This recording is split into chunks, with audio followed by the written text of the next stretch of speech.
Hey everyone, Sports Entertainment with the latest news in pro wrestling. Today we're covering Triple H's plan to redesign WWE's titles, NXT stars to be called up to the main roster soon, Braun Strowman criticism of AEW and more. But before that, be sure to click that subscribe button so you can stay in the loop with all the great content. And if you enjoyed this video, don't forget to click on the thumbs up icon down below. We told you that we could feel all hell was gonna break loose here tonight. Don't tell me!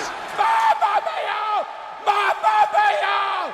Are you kidding me? Triple H plans to redesign WWE titles. The hottest rumor off the mill right now is Triple H's plan to redesign WWE's championship belts. A tweet by Dan Beltzer, also known as BeltFanDan on Twitter, stated that Triple H has plans for numerous title redesigns. Beltzer has reported on title redesigns in the past, including the recent design of the United States Championship, which replaced the old design that WWE used since 2004. Needless to say that his report on the game's plan carries some weight. If this is true, then these title redesigns will be the latest in Triple H's streak of implementing changes to the WWE product. Fans have all loved the game's input as a head of creative, and it's certainly felt in the past episodes of WWE TV this month. New stars are being pushed, characters are being revamped, matches are given more time and significance, and of course, the returns from previously released talent keep on coming. Triple H's plan to redesign the titles in WWE will be another step forward in this new direction. NXT stars to be called up to the main roster soon. PW Insider has reported that there are plans to call up a few NXT stars to the main roster soon. The primary name being thrown around is Solo Sikoa, known as the younger brother of the Usos and the son of WWE Hall of Famer Rikishi. Other names being discussed including Santos Escobar, Jack Quinn Wilde, Cruz del Toro, Elektra Lopez, and Indy Hartwell.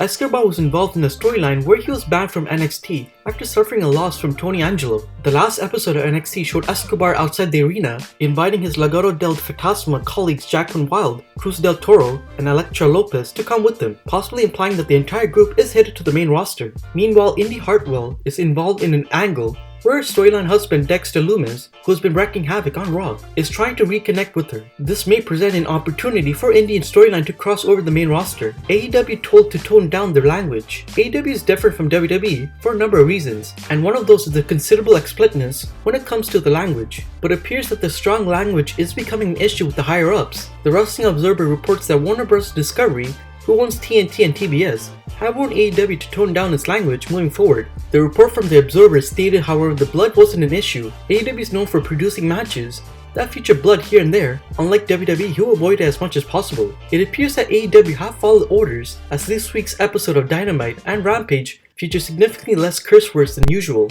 And while strong adult language adds an extra kick to the promos of AEW stars, it's not necessarily a requirement to get the crowd reacting to AEW's promos. And finally, Braun Strowman slams AEW, calling them trash. One of AEW's critiques is former Universal Champion Braun Strowman, who goes by his real name Adam Skir. Strowman was shockingly released by WWE in 2021 as part of the company's supposed budget cuts, and since then, the Monster Among Men has opted to establish the Control Your Narrative wrestling promotion along with another former WWE talent, EC3. Skir has been critical of AEW's brand of wrestling for a while, and recently he made more comments about Tony Khan's promotion. On Instagram, Skir reacted to a compilation of botches from a match between Zach Clayton and Serpentinko on AEW Dark Elevation. Skir branded the wrestling as trash and claimed that Control Your Narrative will outlast AEW, which he claims was funded not through hard work, but through the funding of Tony Khan's father. When Strowman was released from WWE, fans wondered if he'd eventually show up in AEW, but with his recent comments on the promotion, it may be safe to say that AEW was never an option for the big man. Regardless of his comments, fans continue to enjoy AEW's brand of wrestling, which is widely considered the alternative to that of WWE's. And that's it for today's news roundup. Thanks for watching. See you again next time for Sports Entertainment News. What do you think of the news for this week? Share your thoughts with us in the comment section below. If you enjoyed this video, leave us with a thumbs up, and don't forget to hit the subscribe button for more great content. Until next time.